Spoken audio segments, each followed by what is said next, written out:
good morning, good afternoon, and a very good evening to you, the good and wolf people of the tube. Hope you're today. Hope you're feeling grand and all is well in your world. Hello, everybody. Welcome to A&Q Wednesday, everybody. This is the new, shorter A&Q Wednesday, so I can only get 2 questions today. I'm going to see how it goes, and we'll, I'm going to do 2 questions today. I'm going to see how it goes in time, because I'm against the time limit now, thanks to algorithmic silliness. I thought 2 questions today would be okay, but if I have more time next week, I'll do 3, but we'll see how we go. Alright, so let's get to question 1 today, shall we? Alright, itchy nose. Okay, so question 1 today is, when you play live gigs, do you ever jam out for 10 to 15 minutes like you do in your YouTube intros? Yes. In the trio, there's a lot of improvisation within songs. Invariably, every now and again, pretty much all the time, we will randomly just do things, especially rehearsal. Rehearsal normally ends up in some kind of jam of some song or just something we come up with on the spot. But I think it's really important to jam and mess around with not only songs, but in general. I think it's a really, really good thing to do. So yeah, that does happen quite a lot, and especially at rehearsal. Rehearsal actually gets a bit silly sometimes, which is good fun. There was one rehearsal which was brilliant, which we got some footage of somewhere. John Joe, the drummer, he got his juggling balls and he started playing drums while juggling, because that's what you do. But then it turned into this kind of like weird free-for-all thing where the juggling balls were getting thrown around the rehearsal room and we were batting them around with guitars and stuff like that, and it was rather amusing while still playing the song. And we finished the song. So that was always good fun. But yeah, I mean, I think jamming is good fun. I love jamming as well. I love just kind of improvising and seeing what comes out and where it goes. I think things can get a bit stifling and sterile if they're the same every time. I don't like that feeling. So yeah, definitely. I love to do that. And I say, I'm going to try. Well, we're going to probably bring that more into the trio. But we do a lot of improvisation in the trio anyway. Songs are different every time we play them. Even if they're a set structure of a song, there's certain bits that will always be different. So I don't like the idea of like people having to do the same thing over and over again, because I hate it. I like to be able to kind of like feel a bit freer and kind of like flow with it. If you're not feeling that tonight, you can do it a different way, kind of thing. I like that more. So yeah, we do mess about quite a bit, and I like it. It's good fun, and the other 2 in the band like it as well. It's good fun. It's great. Jamming is good fun. Okay, so question 1 part 2 is, do you ever do solo gigs? Yeah, I don't like to do solo gigs. I like to be in a band situation more than I like to be on my own. But I have done solo gigs in the past. I've done acoustic solo gigs. I've done electric solo gigs. I've done gigs where it's just me and a looper and my pedal board. There's a video of the Priory one. I've done that quite a bit. But I prefer to play in a band. Especially the trio as it is at this point in time. Playing on my own is all well and good. But I'd like to be able to feed off other musicians. And playing on your own is really, you don't really get that, and I like that more, that connection you have with other people on the same wavelength. It's nicer. Although I love playing on my own, I really do. I like doing the intro jams to these videos and stuff like that. But when you play in a band with the right people and it feels great, there's nothing like it. There is nothing like it. So yeah, I do solo gigs, but very occasionally, and it's not what I would choose to do if I had a choice, if that makes any sense. But if I've got to do it, I'll do it. But invariably, I much prefer to be in a band situation. I prefer it. It feels better. I like the connection, the human connection, and bouncing off each other. I just like that more. So, but again, I do love jamming around on my own with my looper and my pedal board and my guitars and whatnot. That is really cool as well. But like I say, there's not. You can't beat being in a room with people on the same wavelength, playing music and just connecting. It's just incredible. I love it. Excuse me. And it's just immense. Absolutely immense. But like I say, solo gigs, I've done plenty of them in the past. Like I say, I've done acoustic solo gigs as well, where mainly I'm singing more than I am playing guitar. Like, if that makes any sense. Like, you know, the guitar's just really rhythm. It's not really kind of like any kind of lead stuff. I'm just playing chords mainly and just playing kind of cover songs. So yeah, so I've done that. So yeah, I do solo gigs occasionally, but I much prefer to do band. You know, especially like I say where the trio is right now. Yes, please. So yeah, hope that's answered your question. I'm gonna move on to question 2, which is the final question of the day, which feels really weird. People of YouTube, I'm having a hard time adjusting to this. I must say it's very, very strange, but needs must. Unfortunately, it's a bit weird. Okay, so question 2 today is, and I like the way this is worded. So, question 2 is, riddle me this, Dave. If they say Rory Gallagher was one of the most underrated guitar players of all time, then why is Paul Kossoff not a household name? Do you think maybe Paul Kossoff is the most underrated guitar player of all time? If not, what are your thoughts? And if so, why isn't he as widely known as others? Yeah. So basically, you know, is Paul Kossoff the most underrated guitar player of all time? He's definitely one of them. I don't think there's just one.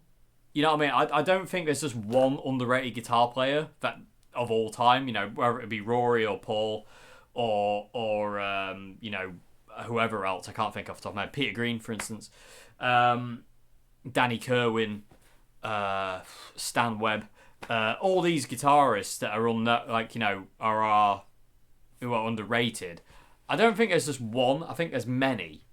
Paul is definitely one of them. Yes, Paul Kossoff is definitely one of the most underrated guitar players of all time, along with Rory and other players like Peter Green and Danny Kerwin and people like that. But why isn't he more well known? I think it's just because of how he lived. You know, the drugs took over and he lost his ability and he was just inconsistent. You know, and I don't think he lived long enough to cement himself. You know, he died at 25 years old, so he didn't really live long enough to cement himself in there. Because there's a weird thing of music, and it's not true for every musician in the world, but it is true for quite a few. Of you can either live too little time and be forgotten, or fall by the wayside, or you can live too long and be forgotten. And I feel that's where Rory went. Rory, because he died at 45, I feel like, you know, he died. If Rory had died in his 20s, he'd been like, you know, it'd been like Kurt Cobain, but he didn't. He died in his 40s. And because he wasn't doing a lot by the end of it, through, you know, mental health illness and all sorts of other stuff, he kind of fell by the wayside because of that. And Paul is kind of, I feel, the same way. You know, Paul went down the drug route. You know, people tried to help him. That didn't work. And it was always destined to go wrong for him, sadly. You know, as much as that pains me to say that, and I hate the idea of that idea in general, really. But that's the way I feel about it. It's like, you know, he chose that life. You know, he had all the talent. He had all the gift of being massive, but he chose drinking drugs, you know, and not to be horrible to Paul, but that's a weakness on his side. Funnily enough, there's a kind of like a mini documentary kind of video thing. After Paul died, his dad, David Kossoff, he went around schools doing basically a talk about Paul and saying how, like, you know, how easy it is to fall, basically. You know, how easy it is for hangers-on to get you and twist you and manipulate you and do all sorts of horrible stuff. And he says in that one he was weak. His dad said he's weak-willed. And I have to agree, sadly. It pains me to say it, but I do believe it is there was a lot of weak will in Paul. You know, there was a lot of kind of like, if people said do this, he did it. And that's just not good enough. You can't do that. You know, Stone Gossard from Pearl Jam says a great quote in Pearl Jam 20 documentary about Andy Wood, saying you can't be a junkie and be productive. You know, he says, well, maybe some people can, but, like, you know, Andy couldn't. And I don't think a lot can. You look at Lane Staley towards the end of his life, or even any of the. There's just countless musicians who fall by the wayside due to drugs or drink, and it's just sad. And again, why isn't Paul Kossoff more well known? Again, he just wasn't around enough. Rory wasn't around enough in the right circles to be known. Peter Green fell by the wayside too quick. Danny Kerwin fell by the wayside too quick. There's a certain amount of time and balance you have to strike, I think, to be more well known. And unfortunately, a lot of our heroes don't meet that criteria. They either fall away too soon or fall away too late. And they, it's weird, but again, this is my opinion.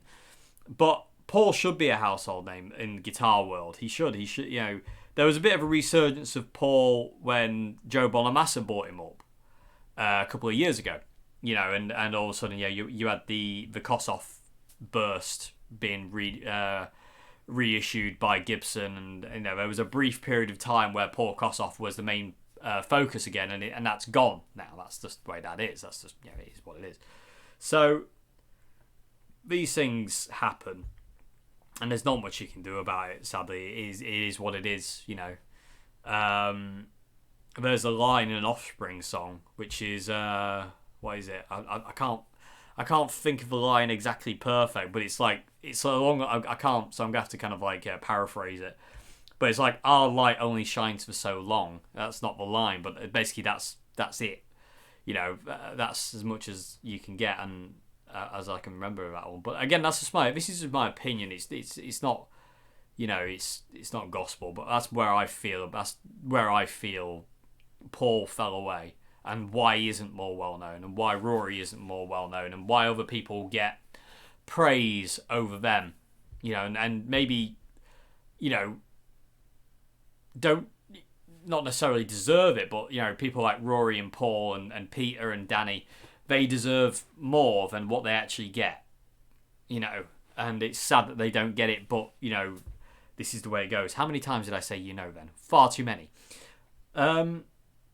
It's just sad. It's just really sad when you look at Paul Kossoff dying at 25, guitar phenomenon. I can't say that word very well. That looking weird. It's just sad. It's just sad. Same with Rory, how his life went. Peter, his life. Danny, his life. So many musicians fall by the wayside, and they fall before their prime, which sometimes isn't necessarily a bad thing, but it is a bad thing for longevity on their legacy. Not a lot of people know about Paul Kossoff. Not a lot of people know about Rory Gallagher. Peter Green as well. Not a lot of people know about Peter Green. Or his role in Fleetwood Mac. Everyone thinks Fleetwood Mac is Stevie Nicks and all that lot, and it's so much more than that. Free. Everyone sees and hears All Right Now, and there's so much more than All Right Now. It's just sad. It's a very funny thing. People of a Tube, this question goes to you. Why aren't these people more well known? What is it about them, do you think, that makes them underrated? And leave a list below of your most underrated guitar players, because I don't believe for one second there's just one guitar player who's underrated. I don't think it's just Paul Kossoff.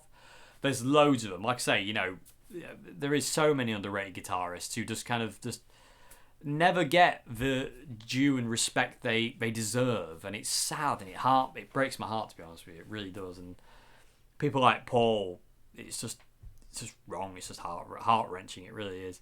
But people of Tube, let me know your thoughts in the comment section below as well. On this subject, let me know what you think. And I say, let us know some of your underrated guitarists who you think are underrated. Because I don't want to get into the kind of like who's overrated thing. I don't care about who's overrated or who's whatever. But underrated guitarists, there's a thing to be said for that. Because I always feel Rory and Paul and Peter and people like that, they should be more well known, and they deserve the respect that they don't really have, because somebody always comes in and diverts attention. So, and it's not quite sad. It's very, very sad actually. It's really, really heartbreaking, but it is what it is, people of Tube. But that's the way things go, isn't it? Unfortunately, but yeah, let us know your thoughts in the comment section below. Anyway, If you want to submit a question for A&Q Wednesday, everybody, description box below has an email link. I will get to your email eventually. I go through sequentially unless I've already answered your question. If you send me a question I've already answered, I won't answer it again, because I did a lot of doubling up in the early days of this A&Q series, and there's a lot of things I've answered already, and I don't want to keep going round and round and roundabout, so to say, on it. So if your question doesn't come up, odds are I've already answered it. So in that case, just look back in the playlist at all the Q&As. I know there's a lot, but you're probably guaranteed to find it somewhere in there. But anyway, yeah, until Friday, everybody, I have a very, very cool guitar to show you on Friday, which I'm really looking forward to. It's got a Floyd Rose, so I can't wait. But I'll see you again on Friday. Have a great morning, afternoon, and good evening. And yeah, see you later. I'm still getting used to these short videos. It feels really weird. Anyway, goodbye now.